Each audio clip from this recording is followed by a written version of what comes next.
आदरणीय माता पिता जी, सत श्री अकाल। कुछ बहुत महत्वपूर्ण बातें आप सबसे करनी है, इसलिए ये निवेदन है कि इस संदेश को बड़े ध्यानपूर्वक आप देखें और इसमें बताए गए पॉइंट्स को नोट करें और कोशिश करें कि उन पॉइंट्स के ऊपर काम भी किया जाए। स्कूल में पढ़ने वाले बच्चे अगर स्कूल के लिए बहुत महत्वपूर्ण है, उसी तरह से अपने अपने परिवार में उन बच्चों का महत्व और भी ज्यादा है। इसलिए उन बच्चों को पूरी तरह से संवारने के लिए, उनको पूरी तरह से निखारने के लिए, उनके अंदर छिपी हुई प्रतिभा को पूरी तरह से उभारने के लिए माता पिता को और अध्यापकों को साझे तौर पर प्रयास करना होगा। इसके लिए स्कूल की तरफ से कुछ एक इम्पोर्टेंट निर्देश हैं जो मैं चाहूंगा कि मैं आपके साथ साझा करूं। पहली बात, mobile phone. Mobile phone school में पढ़ने वाले किसी भी बच्चे को नहीं मिलना चाहिए। तो ये मैं दोबारा से कह रहा हूं कि स्कूल में, रेगुलर पब्लिक स्कूल में पढ़ने वाले किसी भी बच्चे को मोबाइल फोन नहीं मिलना चाहिए। जहां मोबाइल फोन बच्चों को भटका रहे हैं, उसके साथ साथ हमारे बच्चे कई तरह की समस्याओं का शिकार हो रहे हैं। मोबाइल फोन का जो सबसे बड़ा नुकसान है वो ये है कि बच्चा जो मोबाइल फोन देखता है उसको अच्छी नींद नहीं आती, क्योंकि मोबाइल फोन देखने से जो रेस उसमें से निकलती है, वो कोई भी इंसान अगर मोबाइल फोन की स्क्रीन को लगातार देखेगा तो उसकी आंखों से नींद खत्म हो जाएगी। आप कभी भी ये एक्सपेरिमेंट करके देख सकते हैं कि अगर आप में से किसी को गहरी नींद आई है तो आप मोबाइल फोन को देखना शुरू करें, उसकी स्क्रीन को देखना शुरू करें, तो वो आपकी नींद खत्म हो जाएगी। इसलिए हमारे बच्चे जब उनकी नींद प्रॉपर नहीं होती, अगर वो 6 घंटे बिस्तर पर लेटते हैं तो 6 घंटे उनकी नींद होनी चाहिए, लेकिन वो नींद उनकी हमेशा डिस्टर्ब रहती है। वो कभी भी संपूर्ण 6 घंटे, 7 घंटे, 8 घंटे नहीं सो पाते। बिस्तरे में वो इतना समय बिताएंगे लेकिन उनको नींद नहीं आएगी, और नींद कम होने के कारण कई तरह की समस्याएं जागरूक हो जाती हैं, और वो समस्याएं बाद में बच्चे की सेहत के ऊपर भी खराब असर डालती हैं। दूसरा, जब जो भी इंसान स्क्रीन व्यूइंग करता है, मींस मोबाइल स्क्रीन देखता है, उस इंसान की मेमोरी के ऊपर, उसकी याददाश्त के ऊपर बहुत खराब असर आता है। डिमेंशिया नाम की समस्या, जिसको मेमोरी लॉस कहते हैं, उसका शिकार वो बच्चा हो जाता है। बहुत सारे बच्चे हैं, जब हम उनसे कुछ सुनते हैं तो वो फ्लो के साथ सुना नहीं पाते। हर 2 लाइनों के बाद या 1 लाइन के बाद उनको अगली लाइन भूल जाती है। इसी तरह से जब बच्चे लिखते हैं, जैसे पेपर में बच्चों को लिखना है तो उनको फ्लो में लिखना होता है, फ्लो में लिखना होता है, लेकिन वो बच्चे फ्लो में नहीं लिख पाते। क्यों? क्योंकि उनके दिमाग में जो विचार लगातार आने चाहिए या जो वाक्य लगातार आने चाहिए, वो वाक्य उनके दिमाग में फ्लो में नहीं आते, वो सुचारू रूप से उनके दिमाग में नहीं आते। इसलिए हर एक वाक्य लिखने के बाद बच्चे की कलम रुक जाती है। जब बच्चे की कलम रुक जाती है तो जो कुछ वो पेपर में लिख रहा है उसमें सुचारूपन, उसमें फ्लुएंसी, उसमें फ्लो नहीं रहता है। इससे बच्चों का जो आंसर स्क्रिप्ट है, या बच्चों का जो बच्चों के जो क्वेश्चंस हैं वही पूरे नहीं हो पाते। बच्चे अक्सर ये शिकायत करते हैं कि हमारा पेपर पूरा नहीं हुआ। पेपर क्यों पूरा नहीं हुआ? पेपर इसलिए नहीं पूरा हुआ क्योंकि लगातार दिमाग में जो क्वेश्चंस के जवाब आने चाहिए सुचारू ढंग से, फ्लो के साथ, वो नहीं आते। वो क्यों नहीं आते? स्क्रीन व्यूइंग के कारण। ये भी स्क्रीन व्यूइंग का एक गलत इंपैक्ट बच्चों के दिमाग में आता है कि उनके मेमोरी लॉस हो रहा है। जो याददाश्त बड़ी तेज होनी चाहिए वो याददाश्त तेज बिल्कुल नहीं है। और इसी के कारण उनकी जो एनालिटिकल स्किल्स हैं, यानी कि किसी बात का विश्लेषण करके उसका जवाब बनाना, उसके ऊपर भी इसका खराब असर आ रहा है। और अगली बात है कि बच्चे जो हैं जो मोबाइल स्क्रीन का इस्तेमाल करते हैं उनका फोकस करने का समय लगातार कम हो रहा है। एक बच्चा जो मोबाइल का इस्तेमाल बिल्कुल नहीं करता है वो लंबे समय तक आसानी से फोकस कर सकता है और जिस काम के ऊपर वो फोकस कर रहा है वो काम उसकी समझ में आता है। अगर वो टीचर की बात को सुनने पे फोकस कर रहा है तो टीचर की कही हुई हर बात उस बच्चे के दिमाग में बैठ रही है, उसके दिमाग में रजिस्टर हो रही है। दूसरी तरफ जो बच्चा मोबाइल स्क्रीन का इस्तेमाल करता है वो कभी भी लंबे समय तक टीचर की बात के ऊपर फोकस नहीं कर सकता। उसको आहिस्ता आहिस्ता समझ आना बंद हो जाएगा। तभी वो कभी इधर देखता है, कभी इधर देखता है, कभी इससे बातें करता है, कभी इससे बातें करता है और क्लास में अनुशासनहीनता फैलाता है। और अनुशासनहीनता के कारण उसको सजा भी मिलती है और सजा के कारण वो बच्चा जो है वो डीमोटिवेट भी होता है। सो ये भी मोबाइल फोन का एक गलत प्रभाव स्कूल के बच्चों के ऊपर पड़ रहा है। अगली बात यह है कि जब एक बच्चा मोबाइल फोन देखता है, उसमें यूट्यूब पर कुछ देखता है या सोशल मीडिया प्लेटफॉर्म्स के ऊपर कुछ भी देखता है, तो जो तस्वीरें, जो फिल्म्स, जो रील्स बच्चे देखते हैं उसमें एक ऐसी जिंदगी दिखाई जाती है जो हमारी रोजमर्रा की जिंदगी के साथ मेल नहीं खाती। इस तरह से हमारे बच्चे जो अपने सामने अपनी प्राथमिकताएं रखते हैं, अपनी प्रायोरिटीज रखते हैं, अपनी तरजीह रखते हैं, उस तरजीह में कहीं पर भी किताबों का स्थान नहीं होता, ज्ञान का स्थान नहीं होता, उसमें ऊंचे लक्ष्य को हासिल करने का स्थान नहीं होता, उसमें पढ़ पढ़ाकर अपने ज्ञान में बढ़ोतरी करने की चाह नहीं होती। वहां पर बच्चे देखते हैं फैशन, तो वो फैशन अपनी जिंदगी का एक हिस्सा बना लेते हैं। वहां पर बच्चे देखते हैं वायलेंस, मारधाड़, वो मारधाड़ उनकी जिंदगी का एक हिस्सा बन जाती है। वो वहां पर देखते हैं एरोगेंस, घमंड या पैसे का दिखावा, वो पैसे का दिखावा और घमंड उनकी जिंदगी का एक हिस्सा बन जाता है। सो हम अपने बच्चों को ये दुष्प्रभावों से, ये खराब प्रभावों से, बैड इंप्रेशन से जरूर बचाएं। ये बहुत जरूरी है ताकि बच्चे कभी भी इस प्रकार से गलत तरजीह अपने सामने रखकर अपनी जिंदगी को बर्बाद मत करें। सो मोबाइल फोन बच्चों को किसी हालत में नहीं मिलना चाहिए। अक्सर माता पिता ये कहते हैं कि बच्चे जिद करते हैं। बच्चे स्कूल में आकर जिद क्यों नहीं करते?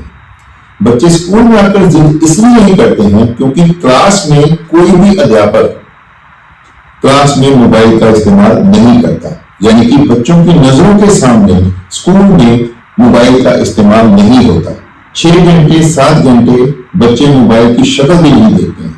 अगर घर में माता पिता भी इस चीज का ध्यान रखें कि बच्चों के सामने व्हाट्सएप करते रहने की आदत को खत्म कर दें, बच्चों के सामने मोबाइल के ऊपर लंबी लंबी बातें करना बंद कर दें, तो अगर माता पिता इस प्रकार से बच्चों के सामने मोबाइल का इस्तेमाल करना बंद कर देंगे या कम कर देंगे तो बच्चे भी मोबाइल की तरफ आकर्षित नहीं होंगे। एक बात। दूसरी बात, जब आपके बच्चे स्कूल में आते हैं तो बच्चों को पता है कि रूल है स्कूल का कि यहां पर मोबाइल का इस्तेमाल नहीं हो सकता है। हम अपने साथ भी मोबाइल लेकर नहीं जा सकते हैं और क्लास में भी हमें मोबाइल का इस्तेमाल करने की इजाजत नहीं, यानी कि ये स्कूल का रूल बन गया। यही रूल घरों में क्यों लागू नहीं होता?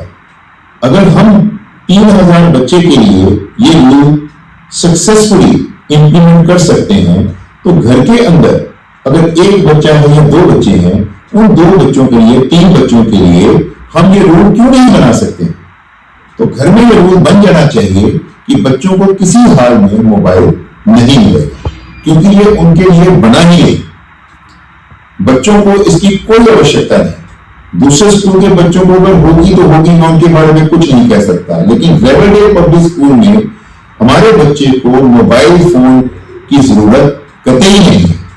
अगर कोई बच्चा ये कहता है कि मुझे होमवर्क करने के लिए मोबाइल फोन चाहिए, तो माता पिता उससे सवाल करें कि तुम्हें क्या क्लास में कॉपी के ऊपर कुछ नहीं लिखवाया गया, तुम्हें क्या किताब के ऊपर कुछ अंडरलाइन नहीं करवाया गया, तुम्हें कॉपी पे कुछ लिखवाया नहीं गया, किताब में कुछ पढ़ाया नहीं गया। अगर ऐसी बात है तो बात करो, हम स्कूल के प्रिंसिपल से बात करते हैं। सो पॉइंट ये है कि अगर किताब में जो चीजें बच्चे के पढ़ने लायक हैं उनको अंडरलाइन करवाया जाता है, कॉपी के ऊपर बच्चों को नोट्स दिए जाते हैं, तो कॉपी को रेफर करके, किताब को रेफर करके बच्चा अपना सारे का सारा होमवर्क कर सकता है, खुद कर सकता है, समझ के कर सकता है। वो ये कहे कि मुझे मोबाइल फोन से होमवर्क करना है, इस बात का कोई तुक नहीं बैठता। बच्चा अगर जिद करता है कि मुझे मोबाइल से होमवर्क करना है, तो उसको एक बात पूछी जाए कि भाई ये जो तुम्हें हमने किताबें लेकर दी हैं, कॉपियां लेकर दी हैं, क्या तुम्हें इसका कोई फायदा नहीं है?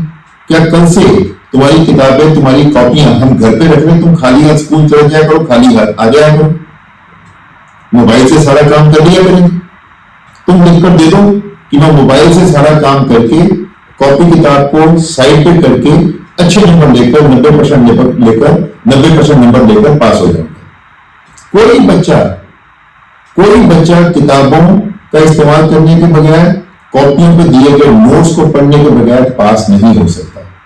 मोबाइल फोन की जरूरत रेवरडेल पब्लिक स्कूल के किसी बच्चे को कतई नहीं है। स्कूल से जो भी संदेश जाते हैं, वो संदेश सारे के सारे केवल और केवल माता पिता के लिए, कोई भी संदेश बच्चे के लिए नहीं है। आप कोई भी संदेश भेजा हुआ देखें, उसमें लिखा जाता है एस्टीम्ड पेरेंट्स यानी कि सत्कार योग माँ-बाप। कभी भी हमारे किसी मैसेज में ये नहीं होता डियर स्टूडेंट्स, प्यारे विद्यार्थियों, बिल्कुल नहीं। कोई मैसेज बच्चे के लिए नहीं, सारे के सारे मैसेजेस केवल और केवल माता पिता के लिए। तो जब सारे संदेश माता पिता के लिए हैं, तो बच्चे को मोबाइल क्यों चाहिए? ये एक सीधा सीधा सवाल है। तो मोबाइल फोन का इस्तेमाल हमेशा के लिए बंद करना होगा। अब मैं एक दूसरे मुद्दे पे आ रहा हूं, और वो है ट्यूशंस। माता पिता अक्सर कहते हैं कि हम तो अपने बच्चे को ट्यूशन पे भी भेजते हैं, फिर भी हमारा बच्चा पढ़ाई में कमजोर है। देखिए, ट्यूशन पर भेजने का मतलब है कि बच्चों को अपनी नजरों से दूर भेजना। जब आप अपनी नजरों से बच्चे को दूर भेज रहे हैं, तो बच्चा जहां पर जा रहा है वहां पर वो काम कर रहा है या नहीं कर रहा है, माता पिता को कुछ पता नहीं। जब बच्चा ट्यूशन पर जा रहा है, तो ट्यूशन पर जाकर जो भी शख्स उसको पढ़ा रहा है, उस शख्स की क्या क्वालिफिकेशंस हैं, उनकी क्या तैयारी है, उनको कौन सा विषय बहुत अच्छी तरह से आता है, इसके बारे में किसी माता पिता को नहीं पता है। हमारे स्कूल में सारे के सारे अध्यापक अच्छी शिक्षा हासिल करके यहाँ पर पढ़ा रहे हैं, पहली बात।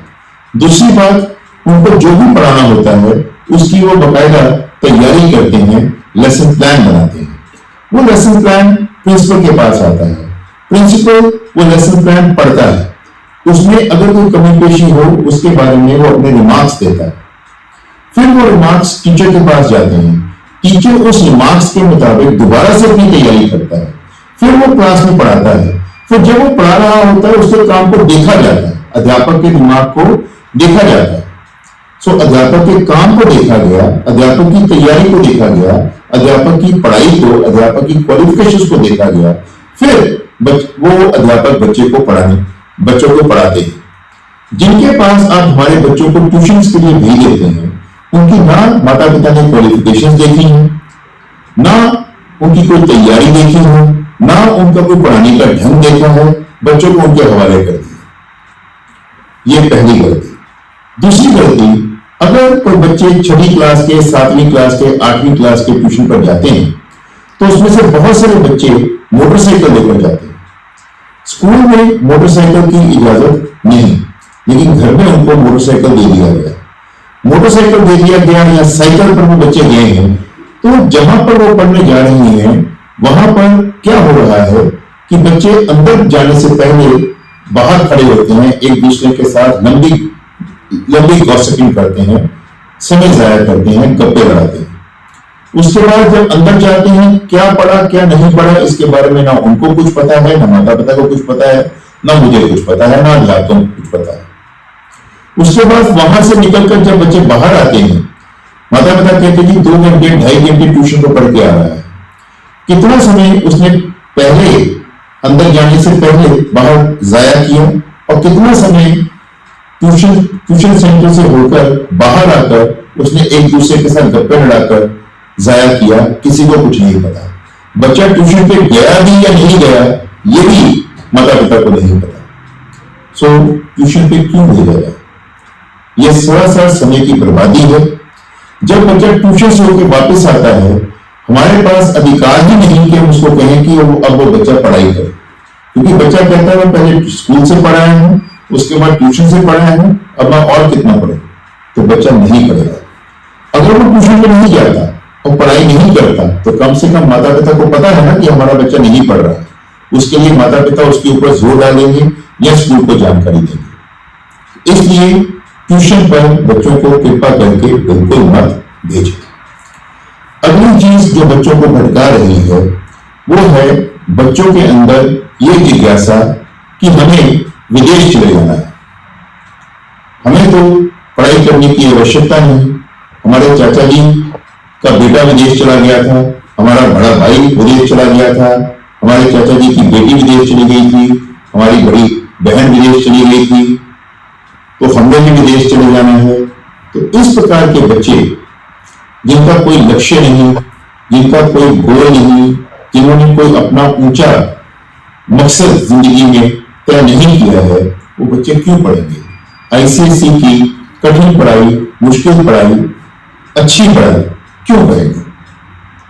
तो इतनी अच्छी पढ़ाई जो उनको यहाँ मिल रही है, वो पढ़ाई करने के लिए उनके अंदर जो एक चाव आता है, जो शौक आता है, वो शौक ही नहीं जागेगा। इसलिए ये जो बात है कि हमने बच्चों को विदेश भेज देना है, ये हम अपने दिमाग से निकाल दें। अपने बच्चों के अंदर यही भावना डालें कि आपको यही रहना है, स्कूल की पढ़ाई करनी है, 12वीं तक स्कूल में पढ़ाई करनी है और उसके बाद आपने आगे कॉलेज की पढ़ाई करनी है। अपने आप को मजबूत बनाना है, अपने पैरों पे खड़े होना है, बॉयज को गर्ल्स को अपने पैरों पे खड़े होना है और यहीं पर अच्छा मुकाबला करके अपने आप को स्थापित करना है और देश की भलाई में अपना योगदान देना। यह चीज हमें अपने बच्चों के अंदर डालनी चाहिए। अगली बात जो बड़ी इंपॉर्टेंट है वो ये है कि जब बच्चा घर पे आता है, प्लीज उसकी डायरी माता पिता खुद देखें। डायरी देखकर जहां पर माता पिता के दस्तखत साइन की जगह बनी है, वहां पर साइन करें और यह जरूर देखें कितने विषयों का काम मिला है। बच्चे से पूछें कौन सा काम याद करने का है, कौन सा काम लिखने का है। लिखने का काम बच्चा करे और माता पिता देखें, चेक मत करें लेकिन देखें जरूर कि काम किया, साफ सुथरा किया या ऐसे ही घसीटे मारे गए। तो अगर गंदा काम किया गया है तो उसके ऊपर कांटा लगाएं और बच्चे को बोले ये काम दोबारा करें। इसी तरह से जो याद करने वाला काम है, बच्चा उसको याद करे और माता पिता को बोले कि मम्मी आप मेरे से एक काम सुनो, मैंने कर लिया है। मम्मी ये मत कभी भी सोचें कि मैं कौन सा पढ़ी लिखी हूं, मैं इसे कैसे सुनूं। आप मम्मी हैं, आप पापा हैं, आपका स्कूल कॉलेज यूनिवर्सिटी जाना कोई डिग्री नहीं, कोई जरूरत नहीं है उसकी। आप मम्मी पापा हैं, यही आपकी पढ़ाई है। सो आप प्लीज बच्चे की पढ़ाई में रुचि लें। जो वो याद करता है उसको बोले सुनाए, अगर वो सुनाता है उसको शाबाशी मिलनी चाहिए। साफ सुथरा काम करता है तो उसको शाबाशी मिलनी चाहिए। हर घर में मम्मी है, हर घर में पापा हैं। पहले तो मैं मम्मी पापा को इस बात के लिए बधाई दूंगा कि वो अपने बच्चों को अच्छी शिक्षा हासिल करने के लिए रेगुलर पब्लिक स्कूल भेज रहे हैं, आईसीएसई की पढ़ाई करवाने के लिए, आईएससी की पढ़ाई करवाने के लिए उनको यहाँ भेज रहे हैं। लेकिन अगर यहाँ भेज रहे हैं तो विशेष तौर पर मैं बच्चों के पापा से ये निवेदन करूंगा कि पापा हेड ऑफ द फैमिली हैं, परिवार के मुखी हैं, वो बच्चे की पढ़ाई के साथ जरूर जुड़े। वो ये बात कह के अपने आप को साइड पे ना कहें कि भाई हम तो दिन भर घर से बाहर रहते हैं। आप भले ही दिन भर घर से बाहर रहें, लेकिन जब भी आप शाम को घर आते हैं, शाम को घर आकर बच्चे की पढ़ाई के बारे में बच्चे की मम्मी से जरूर जानकारी दें कि बच्चे ने आज घर में किस प्रकार से पढ़ाई की। और अगर उसने मम्मी का कहना नहीं माना, मम्मी के साथ बदतमीजी से बात की है, काम नहीं किया है, याद नहीं किया है, किताब नहीं पढ़ी है, तो फिर उसकी खबर पापा को सख्ती से लेनी चाहिए। बच्चों के साथ प्यार करें, बच्चों के साथ लाड मत करें। प्यार करने का मतलब है कि जो उनकी जरूरत है वो उनको मिलना चाहिए। अगर शाबाशी की जरूरत है तो शाबाशी मिलनी चाहिए, अगर सख्ती की जरूरत है तो सख्ती मिलनी चाहिए। सख्ती भी प्यार का हिस्सा है, लेकिन जब हम लाड की बात करते हैं तो उसमें सख्ती खत्म हो जाती है। बच्चा अपनी हर गलत सही जो भी उसकी जरूरतें हैं वो आपसे मनवा लेता है और हम उसके पीछे पीछे चलना शुरू हो जाते हैं। बच्चा माता पिता के पीछे चलेगा तो बच्चा सही दिशा में चलेगा, माता पिता बच्चे की दिशा में चलेंगे तो कुछ भी अच्छा होने वाला नहीं। सो प्लीज बच्चे की गलत जिदों को बिल्कुल मत मानें। जो गलत है उसको कभी भी सही मत करें। बच्चों को मोटरसाइकिल बिल्कुल मत दें, बच्चों को मोबाइल फोन बिल्कुल मत दें। स्कूल को अपना सहयोग दें ताकि हमारे बच्चे पढ़ लिख कर अपने पैरों पर खड़े हों, कामयाब हों, अपना नाम रोशन करें, माता पिता का नाम रोशन करें, सबसे बढ़कर देश का नाम रोशन करें। इसमें हम अध्यापक और आप माता पिता पूरा सहयोग दें। बहुत बहुत धन्यवाद। Thank you.